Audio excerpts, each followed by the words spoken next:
Well, that was a little dramatic, guys. What I was trying to show you was that I don't know if this happened to you, but it happens to me like every single time. As soon as I remove the oil filter, it drops like oil residue on top of the engine, and then I have to basically clean it. I don't know if that happened to you. And that's when this part comes super handy. One of the features that this part have is that it have an air valve, the same air valve that you're going to find in your wheel, in your tires. And basically, when you want to change your oil filter, you have to put some air, the same air that you put in your tires, and that's going to like bleed all the oil inside this part, and basically you're going to be able to remove the oil filter cap without spilling any oil in your engine. So that's one of the features that this part have, and we're going to show you how to install it, and we're going to also show you the other features that this part have. Let's go over a couple of the features of the Baxter Performance, and this particular part is the MS201BK. So what does all that mean? It basically means that what I'm holding is an oil retention system. So let's go over some key features and benefits. First up, let's talk about the full flow check valve. So this basically keeps the oil from draining back or out of the oil filter system. So this allows for fast oil delivery at startup. The stock Penstock cartridge oil filter completely drains out in about 35 minutes. So this results in a prolonged dry start. And this is where most engine wear and tear occurs at startup. So I thought this was pretty innovative. So they call it a threaded cleat, which basically it locks the adapter in place. So the adapter is not going to rotate when installing or removing the spin-on oil filter. It deals with this bolt here. And so basically once you have it threaded on, you're going to tighten and or loosen, and what it does is it offsets the thread so it's not going to loosen up with vibrations.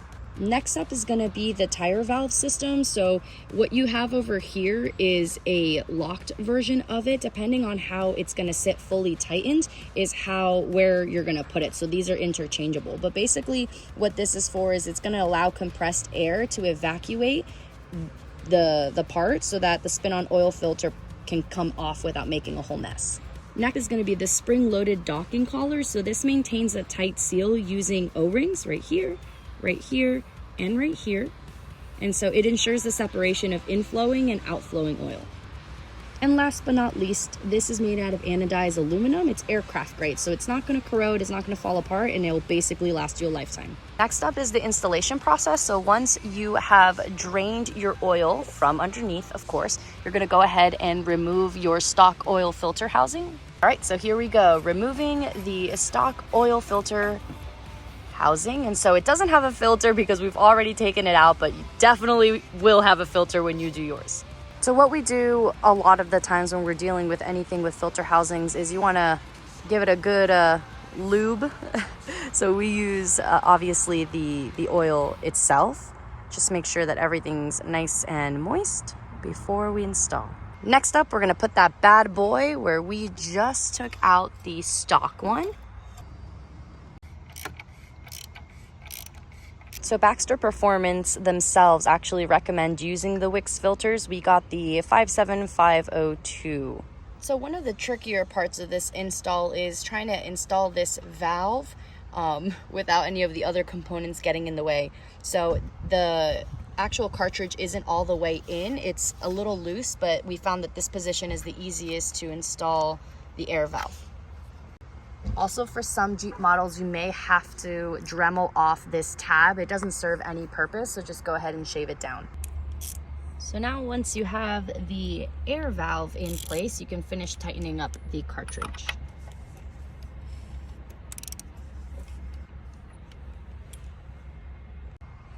So once you have everything in place, you can go ahead and tighten this bolt here. And what that's going to do, we showed you previously, it's going to alter the thread so that the vibrations aren't going to unscrew the replacement cartridge.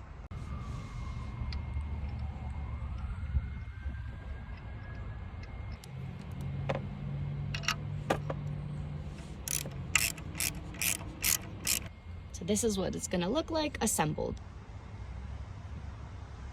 That's what it looks like after the Dremel job.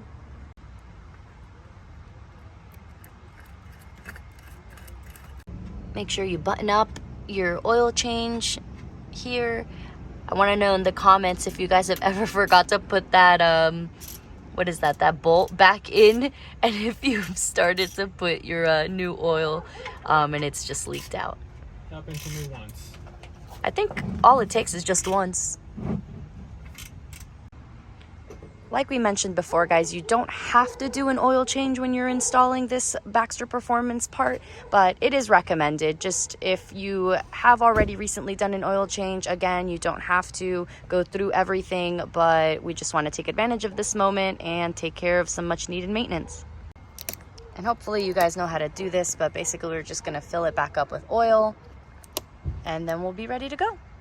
All right, guys, we made it to the end of the video. For those that are still with us, thank you so much. Hopefully you found all the information useful. Make sure that you check out BaxterPerformanceUSA.com. The product is made in the USA, so it's always important to support our own. Check out the product and let us know what you think.